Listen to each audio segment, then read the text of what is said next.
व्रतदान समुच्चय। अग्निदेव कहते हैं, वशिष्ठ, अब मैं सामान्य व्रतों और दानों के विषय में संक्षेप पूर्वक कहता हूं।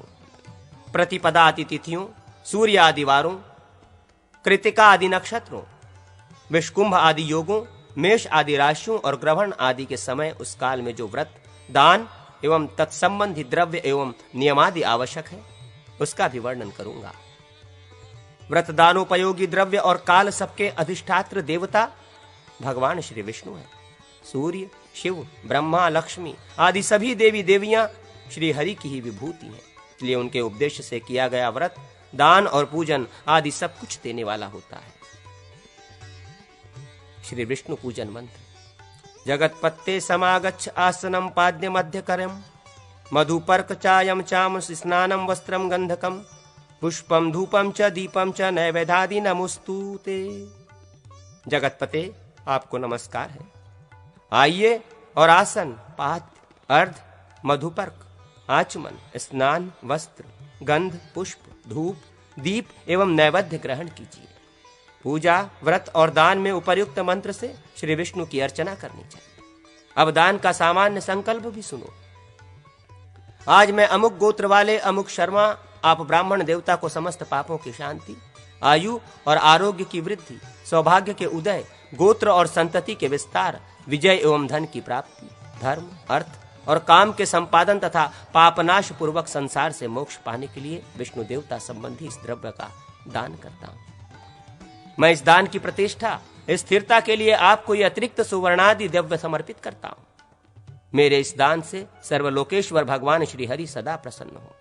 यज्ञ, दान और व्रतों के स्वामी, मुझे विद्या तथा यश आदि प्रदान कीजिए। मुझे धर्म, अर्थ, काम और मोक्ष रूप चारों पुरुषार्थ और मनोभिलषित वस्तु से संपन्न कीजिए।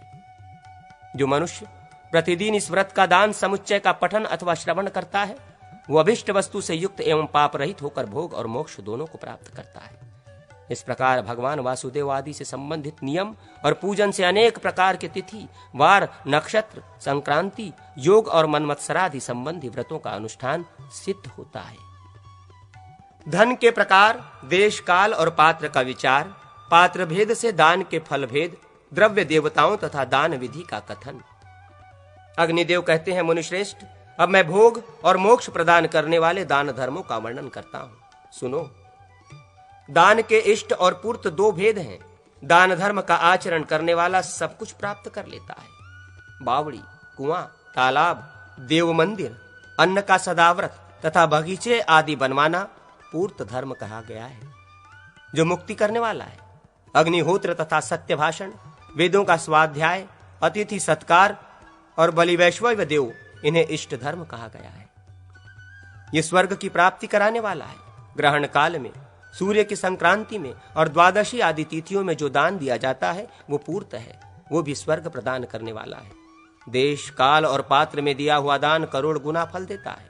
सूर्य के उत्तरायण और दक्षिणायन प्रवेश करने के समय, पुण्यमय विश्व काल में, व्यतिपात, तिथिक्षय, युगारंभ, संक्रांति, चतुर्दशी, अष्टमी, पूर्णिमा, द्वादशी, अष्टकाश्राद्ध, यज्ञ, उत्सव, विवाह, मन्वतरांभ, वैधृति योग, दुस्वप्न दर्शन, धन एवं ब्राह्मण की प्राप्ति में दान दिया जाता है।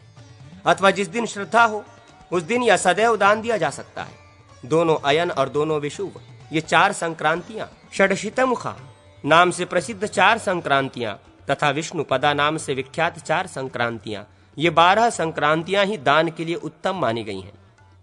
कन्या, मिथुन, मीन और धनु राशियों में जो सूर्य की संक्रांतियां होती हैं, वे षडशितमुखा कही जाती हैं। वे 86 गुना फल देने वाली है। उत्तरायण और दक्षिणायन संबंधी मकर एवं कर्क की संक्रांतियों के अतीत और अनागत पूर्व या पर घटिकाएं पुण्य मानी गई हैं।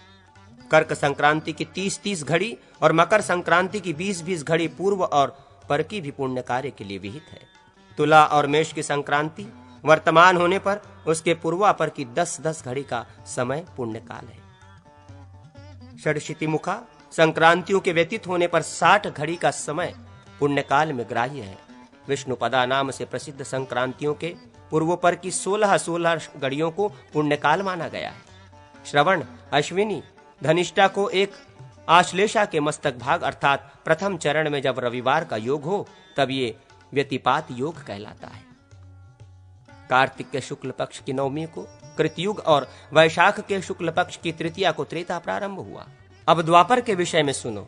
माघ मास की पूर्णिमा को द्वापर युग और भाद्रपद के कृष्ण पक्ष की त्रयोदशी को कलयुग की उत्पत्ति जाननी चाहिए। मनवंतरों का आरंभ काल या मनवादि तिथियां इस प्रकार जाननी चाहिए। आश्विन के शुक्ल पक्ष की नवमी, कार्तिक की द्वादशी, माघ एवं भाद्रपद की तृतीया, फाल्गुन की अमावास्या, पौष की एकादशी, आषाढ़ की दशमी, माघ मास की सप्तमी, श्रावण के कृष्ण पक्ष की अष्टमी, आषाढ़ की पूर्णिमा, कार्तिक, फाल्गुन एवं ज्येष्ठ की पूर्णिमा। मार्गशीर्ष मास की पूर्णिमा के बाद जो 3 अष्टमी तिथियां आती हैं उन्हें 3 अष्टका कहा गया है। अष्टमी का अष्टका नाम है। इस अष्टकाओं में दिया हुआ दान अक्षय होता है। गया, गंगा और प्रयाग आदि तीर्थों में तथा मंदिरों में किसी के बिना मांगे दिया हुआ दान उत्तम जाने, किंतु कन्यादान के लिए ये नियम लागू नहीं है। दाता पूर्वाभिमुख होकर दान दे और लेने वाला उत्तराभिमुख होकर उसे ग्रहण करे। दान देने वाले की आयु बढ़ती है किंतु लेने वाले की भी आयु क्षीण नहीं होती। अपने और प्रतिगृहिता के नाम एवं गोत्र का उच्चारण करके देय वस्तु का दान किया जाता है। कन्यादान में इसकी 3 आवृत्तियां की जाती हैं। स्नान और पूजन करके हाथ में जल लेकर उपर्युक्त संकल्प पूर्वक दान दें। सुवर्ण, अश्व, तिल, हाथी, दासी, रथ, भूमि, गृह, कन्या और कपिला गौ का दान दें। ये 10 महादान हैं। विद्या, पराक्रम, तपस्या, कन्या, यजमान और शिष्य से मिला हुआ संपूर्ण धन दान नहीं, शुल्क रूप है। शिल्प कला से प्राप्त धन भी शुल्क ही है। ब्याज, खेती, वाणिज्य और दूसरे का उपकार करके प्राप्त किया हुआ धन, पासे, जुए, चोरी आदि प्रतिरूपक स्वांग बनाने और साहसपूर्ण कर्म से उपार्जित किया हुआ धन तथा छल कपट से पाया हुआ धन, ये 3 प्रकार के धन क्रमशः सात्विक, राजस एवं तामस 3 प्रकार के फल देते हैं। विवाह के समय मिला हुआ, ससुराल को विदा होते समय प्रीति के निमित्त प्राप्त हुआ, पति द्वारा दिया गया, भाई से मिला हुआ, माता से प्राप्त हुआ तथा पिता से मिला हुआ, ये 6 प्रकार के धन स्त्री धन माने गए हैं। ब्राह्मण, क्षत्रिय और वैश्यों के अनुग्रह से प्राप्त हुआ धन शूद्र का होता है। गौ, गृह, शैया और स्त्री ये अनेक व्यक्तियों को नहीं दी जानी चाहिए। इनको अनेक व्यक्तियों के साझे में देना पाप है। प्रतिज्ञा करके फिर न देने से प्रतिज्ञाकर्ता के 100 कुलों का विनाश हो जाता है। किसी भी स्थान पर उपार्जित किया हुआ पुण्य देवता, आचार्य एवं माता पिता को प्रयत्न पूर्वक समर्पित करना चाहिए। दूसरे से लाभ की इच्छा रखकर दिया हुआ धन निष्फल होता है। धर्म की सिद्धि श्रद्धा से होती है। श्रद्धा पूर्वक दिया हुआ जल भी अक्षय होता है। जो ज्ञान, शील और सद्गुणों से संपन्न हो एवं दूसरों को कभी पीड़ा न पहुंचाता हो, वो दान का उत्तम पात्र माना गया है। अज्ञानी मनुष्यों का पालन एवं त्राण करने से वो पात्र कहलाता है। माता को दिया गया दान 100 गुना और पिता को दिया हुआ 1000 गुना होता है। पुत्री और सहोदर भाइयों को दिया हुआ दान अनंत एवं अक्षय होता है। मनुष्येतर प्राणियों को दिया गया दान सम होता है, न्यून या अधिक नहीं। पापात्मा मनुष्य को दिया गया दान अत्यंत निष्फल जानना चाहिए। वर्ण संकर को दिया हुआ दान 2 गुना, शूद्र को दिया हुआ दान 4 गुना, वैश्य अथवा क्षत्रिय को दिया हुआ 8 गुना, ब्राह्मण ब्रुव नाम मात्र के ब्राह्मण को दिया हुआ दान 16 गुना और वेद पाठी ब्राह्मण को दिया हुआ दान 100 गुना फल देता है। वेदों के अभिप्राय का बोध कराने वाले आचार्य को दिया हुआ दान अनंत होता है। पुरोहित एवं याजक आदि को दिया हुआ दान अक्षय कहलाता है। धनहीन ब्राह्मण को और यज्ञकर्ता ब्राह्मण को दिया हुआ दान अनंत फलदायक होता है।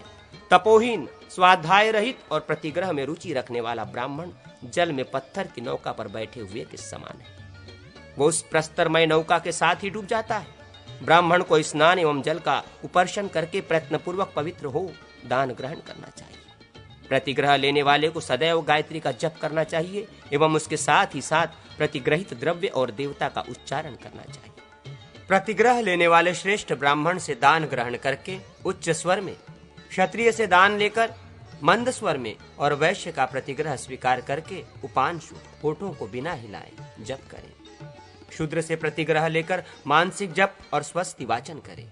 मुनिश्रेष्ठ, अभय के सर्व देवगण देवता हैं, भूमि के विष्णु देवता हैं, कन्या और दास दासी के देवता प्रजापति कहे गए हैं। गज के देवता भी प्रजापति ही हैं। अश्व के यम, एक खुर वाले पशुओं के सर्व देवगण महिष के यम, उदिष्ट के नैऋत्य, धेनु के रुद्र, बकरे के अग्नि, भेड़, सिंह एवं वराह के जल देवता है। वन्य पशुओं के वायु, जलपात्र और कलश आदि जलाशयों के वरुण, समुद्र से उत्पन्न होने वाले रत्नों तथा स्वर्ण लोहादि धातुओं के अग्नि, पक्वान्न और धान्यों के प्रजापति, सुगंध के गंधर्व, वस्त्र के बृहस्पति, सभी पक्षियों के वायु, विद्या एवं विद्यांगों के ब्रह्मा, पुस्तक आदि की सरस्वती देवी, शिल्प के विश्वकर्मा एवं वृक्षों के वनस्पति देवता है। ये समस्त द्रव्य देवता भगवान श्री हरि के अंगभूत हैं। छत्र, कृष्ण मृग चर्म, शैया, रथ, आसन, पादुका तथा वाहन इनके देवता ऊर्ध्वांगिरा, उत्तानांगिरा कहे गए हैं। युद्धोपयोगी सामग्री, शस्त्र और ध्वज आदि के सर्वदेवगण देवता हैं। ग्रह के भी देवता सर्वदेवगण ही हैं। संपूर्ण पदार्थों के देवता विष्णु अथवा शिव हैं, क्योंकि कोई भी वस्तु उनसे भिन्न नहीं है। दान देते समय पहले द्रव्य का नाम ले, फिर ददामी देता हूं ऐसा कहें, फिर संकल्प का जल दान लेने वाले के हाथ में दें। दान में यही विधि बतलाई गई है। प्रतिग्रह लेने वाले ये कहे, विष्णु दाता है, विष्णु ही द्रव्य है और मैं इस दान को ग्रहण करता हूं। ये धर्मानुकूल प्रतिग्रह कल्याणकारी हो। दाता को इससे भोग और मोक्ष रूप फलों की प्राप्ति हो। गुरुजनों, माता पिता और सेवकों के उद्धार के लिए देवताओं और पितरों का पूजन करना हो तो उसके लिए सबसे प्रतिग्रह ले, परंतु उसे अपने उपयोग में न लावे। शूद्र का यह धन यज्ञ कार्य में ग्रहण न करे, क्योंकि उसका फल शूद्र को ही प्राप्त होता है। वृत्ति रहित ब्राह्मण शूद्र से गुड़, तक्र, रस आदि पदार्थ ग्रहण कर सकता है। जीविका विहीन द्विज सबका दान ले सकता है, क्योंकि ब्राह्मण स्वभाव से ही अग्नि और सूर्य के समान पवित्र है। इसलिए आपत्ति काल में निंदित पुरुष को पढ़ाने, यज्ञ कराने और उनसे दान लेने से उसको पाप नहीं लगता। कृतयुग में ब्राह्मण के घर जाकर दान दिया जाता है, त्रेता में अपने घर बुलाकर, द्वापर में मांगने पर और कलयुग में अनुगमन करने पर दिया जाता है। समुद्र का पार मिल सकता है, किंतु दान का अंत नहीं मिल सकता। दाता मन ही मन सतपात्र के उपदेश से निम्नलिखित संकल्प करके भूमि पर जल छोड़े। आज मैं चंद्रमा अथवा सूर्य के ग्रहण या संक्रांति के समय गंगा, गया अथवा प्रयाग आदि अनंत गुण संपन्न तीर्थ देश में अमुक गोत्र वाले वेद वेदांग देववेत्ता महात्मा एवं सतपात्र अमुक शर्मा को विष्णु, रुद्र अथवा जो देवता हो, उन देवता संबंधी अमुक महाद्रव्य, कीर्ति, विद्या, महति, कामना, सौभाग्य और आरोग्य के उदय के लिए, समस्त पापों की शांति एवं स्वर्ग के लिए, भोग और मोक्ष के प्राप्त्यर्थ आपको दान करता हूँ। इससे देवलोक, अंतरिक्ष और भूमि संबंधी समस्त उत्पातों का विनाश करने वाले मंगलमय श्री हरि मुझ पर प्रसन्न हो और मुझे धर्म, अर्थ, काम एवं मोक्ष की प्राप्ति कराकर ब्रह्मलोक प्रदान करे। तदनंतर ये संकल्प पढ़े, अमुक नाम और गोत्र वाले ब्राह्मण अमुक शर्मा को मैं इस दान की प्रतिष्ठा के निमित्त सुवर्ण की दक्षिणा देता हूँ। इस दान वाक्य से समस्त दान दे।